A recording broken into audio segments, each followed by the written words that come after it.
There's not a lot in a video game that can make me cry. The last one that legitimately did was Spec Ops: The Line, which was more because I'm a horrible monster for playing that game. This one made me cry for a large list of different reasons, which I'll get to in the review. If I don't break first, that is. The thing is, with Thunder Lotus' Spiritfarer, that might be a difficult task. The thing dropped in 2020, a year where it was already hard to keep things together, and it was a pleasant surprise. So hop on the boat with me and I'll talk about my thoughts, feelings and experiences about the sandbox and afterlife aftercare management sim. Let's take a crack at it. The world of Spiritfarer is set in a fictionalised version of the real world that also happens to be a form of what is essentially purgatory. There are separate nations which are based on the real world, and as the new Spiritfarer, it's your job to go from place to place, pick up spirits, and eventually deliver them to their final destination, the Everdoor. I don't often do this early, but I want to talk about the Everdoor. Some of my favourite scenes with characters in the game are when you're saying goodbye to them. It's so different from the rest of the world with its red sea and beautiful falling blossoms, and it adds to the sense of finality, which I'll talk more about later.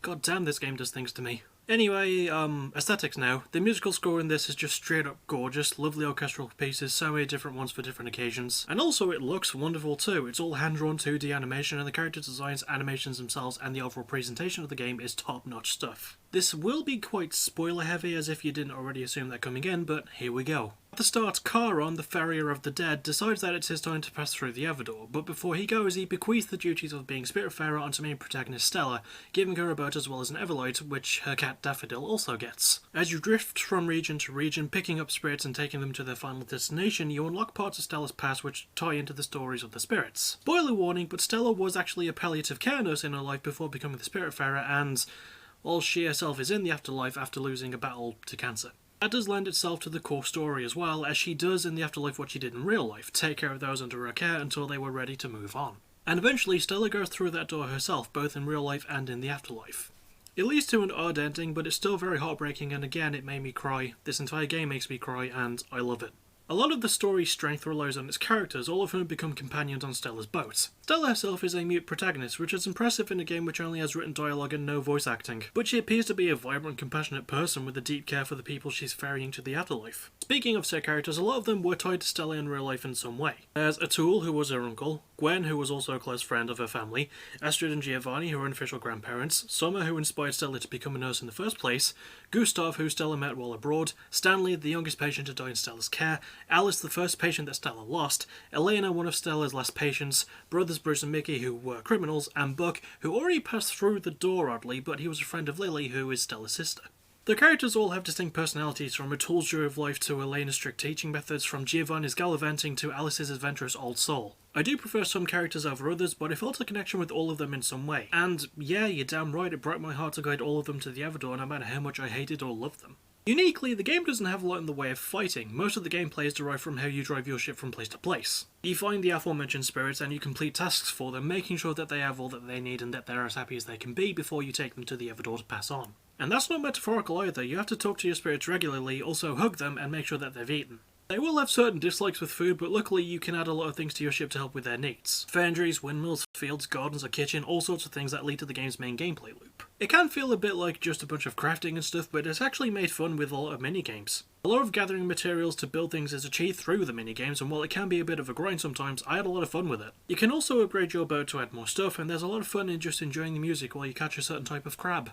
It sounds like I'm setting this game up to be perfect, and to be fair, it gets a lot of things right. I love the dialogue and how it sells the personalities of the characters, and I love the characters themselves. I love the designs, the hand-drawn animation, the story, the beautiful score, and I like a lot of the gameplay, but I do have a few minor nitpicks. My main one is the minigames themselves. They are rather fun, and they're a good way to progress things and reach new parts of the world, but it can be a grind to get all the stuff that you need. One of the first spirits you get, Uncle Atul, gives you tasks that you won't have materials for until way later. There's also the chance of botching something, finding the required material in the first place, the whole shebang. It can be a bit of a mess. There's also the ending. It's not a bad one, and it did come close to bringing me to tears, but by the time the Stella's story had ended, I still had 3 spirits left to get through the Everdoor, so I did that before actually finishing Stella's story. If you are going to play this game, and I recommend that you do, just be aware of that fact before going in. The game gets an overall score of 9.5 out of 10.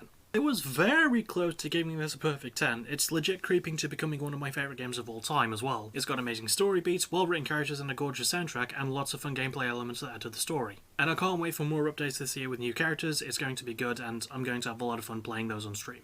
So basically, if you're even remotely interested in something like Spiritfarer, it is a really unique experience, and I highly recommend you give it a try. It's got really good writing, really good characters, a strong emotional story, and it might make you lick a tear or two. I know I did. I'm not even ashamed to admit that. Anyway, that will about do it for this review, provided that I can get this edited today, which is Thursday, May 20th, 2021. I will see you tomorrow for an episode of Music of the Week, and a Friday Night Gaming stream. And also, I've started, like, gathering the characters for PPW versus AVW, like, you know, axing some and adding in some new ones, so that's the thing I've actually gotten started on doing.